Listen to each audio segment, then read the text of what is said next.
Youngstown, Ohio, the belief that Saturday's game between North Dakota State and Youngstown State was going to be a good old-fashioned slobberknocker was confirmed, not only by the team's play on the field, but by some extracurricular activity by Penguins fans.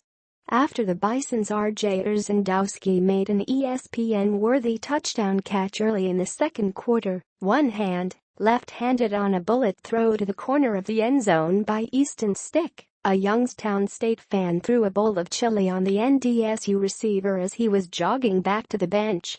Does anything say old school more than food being tossed on a player? While there needs to be some forgiveness for the rudeness of the Youngstown State fan, plus some allowance for fuzzy thinking since this was a 7 p.m. Eastern kickoff, what transpired at Stambaugh Stadium was exactly what was expected of a Missouri Valley Football Conference matchup of intensely physical, defense and run-oriented teams.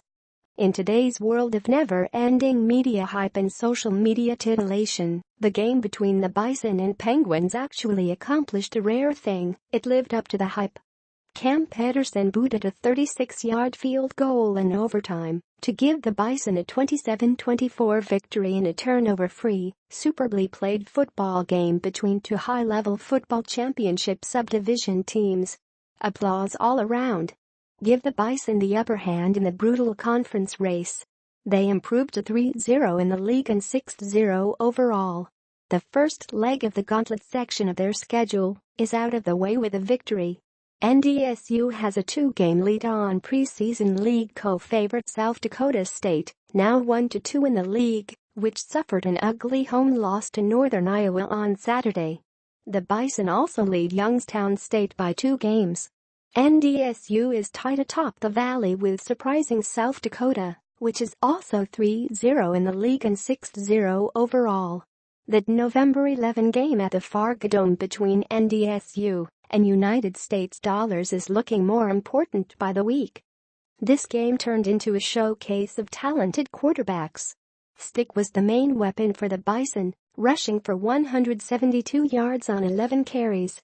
Combine that with an 11-for-20 passing performance, including 2 touchdowns, and the junior was player of the game. He's having a Conference Player of the Year type season.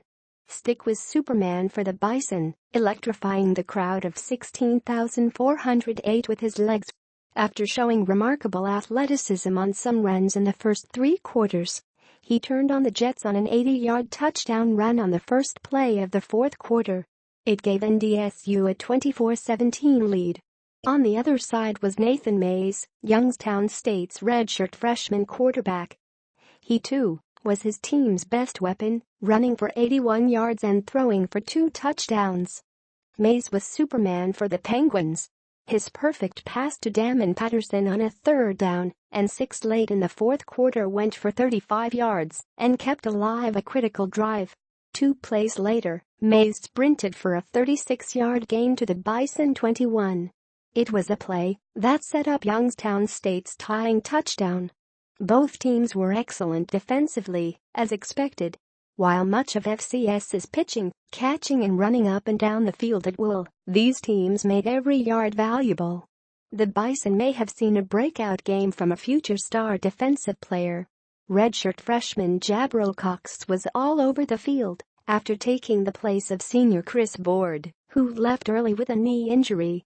Cox finished with 8 tackles, most of them noisy. None was bigger than when Cox zipped into the backfield and dropped Youngstown State running back Tevin McCaster for a 5-yard loss on the second play of overtime. That killed the Penguins' chances of getting a first down. 2 plays later, Zach Kennedy missed a 39-yard field goal wide left, and Pedersen ended the game a few minutes later. A star was born. And Cox was lucky. Nobody threw a bowl of chili on him.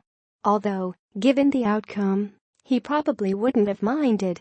Cox seems to play the game old school, just like everybody on the field Saturday.